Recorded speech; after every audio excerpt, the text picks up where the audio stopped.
Hello viewers, আসসালামু আলাইকুম। Welcome to Hasina Mustafa Munnaj recipes. আশা করছি সবাই খুবই ভালো আছেন। আজ আমি খুবই মজার এবং সহজ একটি রেসিপি শেয়ার করব, সুজির হালুয়া।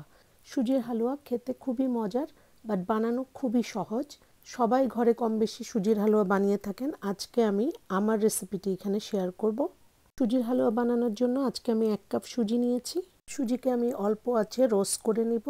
সুজিকে কন্টিনিউয়াসলি নাড়াতে হবে যাতে নিচে পোড়া লেগে না যায়। অল্প আছে কন্টিনিউয়াসলি নাড়াতে নাড়াতে 5-6 মিনিট রোস্ট করার পর এর থেকে খুব সুন্দর একটা অ্যারোমা পাওয়া যাচ্ছে এবং এর কালারও একটু চেঞ্জ হয়েছে। তো সুজি রোস্ট করা হয়ে গেছে। আমি এখন একটি চিনি শিরা বানিয়ে নিব। চিনি শিরা বানানোর জন্য আমি একটি হাঁড়িতে 2 কাপ পানি দিয়েছি, এর মধ্যে 1 কাপ চিনি দিয়ে নিয়েছি। আপনি বেশি মিষ্টি হালুয়া খেতে চাইলে 1.5 কাপ চিনি ইউজ করতে পারেন এবং সেই ক্ষেত্রে 3 কাপ পানি দিতে হবে। চিনি এবং পানির মধ্যে আমি জাফরানের 10-12টি স্ট্যান্ড এবং 2টি এলাচি দিয়ে দিয়েছি। চিনি শিরাকে বেশি ঘন করতে হবে না, জাস্ট চিনি আর পানি মিশে গেলেই হবে। 1 কাপ সুজির হালুয়া বানাতে অনেকেই আধা কাপ থেকে 1 কাপ ঘি ইউজ করেন। আজকে আমি হেলদি ওয়েতে খুবই কম ঘি ইউজ করে হালুয়া বানাবো। প্রথমে একটি প্যানের মধ্যে আমি 2 টেবিল স্পুন ঘি দিয়ে নিলাম। এর মধ্যে আমি কিছু বাদাম এবং কিশমিশকে হালকা রোস্ট করে নিচ্ছি। বাদাম এবং কিশমিশকে এখন উঠিয়ে নিচ্ছি। এই ঘিয়ের মধ্যেই আমি তেলে রাখা সুজিগুলোকে ভেজে নিব।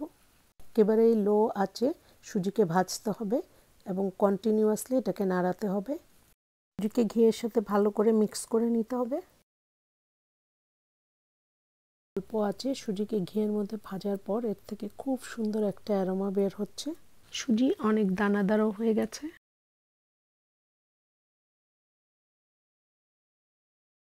সুজি ভালো করে ভাজা হয়ে গেছে। এখন আমি এর মধ্যে চিনি শিরা দিয়ে দিচ্ছি।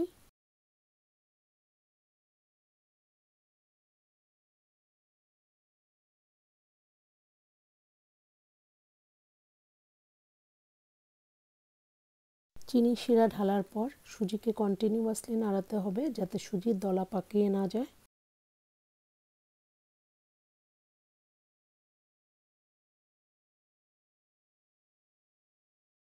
সুজি পানি শুকিয়ে অলমোস্ট ডান হয়ে গেছে। এখন আমি এর মধ্যে 1 টেবিল স্পুন ঘি দিয়ে নিচ্ছি, তার ফলে হালুয়া অনেক ফ্লেভারফুল হবে। সো টোটাল আমি 3 টেবিল স্পুন ঘি ইউজ করেছি আজকে 1 কাপ সুজির হালুয়া বানানোর জন্য।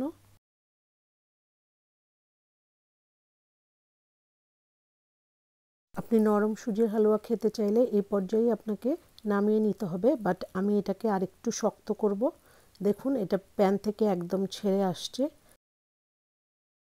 খুব সহজে এবং অল্প কিছু উপকরণ দিয়ে মাত্র 10 মিনিটেরও কম সময়ে তৈরি হয়ে গেল খুবই মজার সুজির হালুয়া। সুজির হালুয়াকে আমি এখন গরম অবস্থায় একটি ডিশের মধ্যে ঢেলে নিব।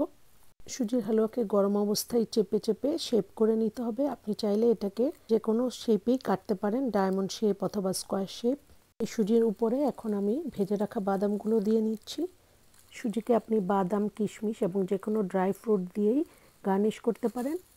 আমার আজকের এই ভিডিওটি ভালো লাগলে প্লিজ লাইক করবেন, শেয়ার করবেন। যারা এখনও আমার চ্যানেলটিকে সাবস্ক্রাইব করেননি প্লিজ সাবস্ক্রাইব করবেন।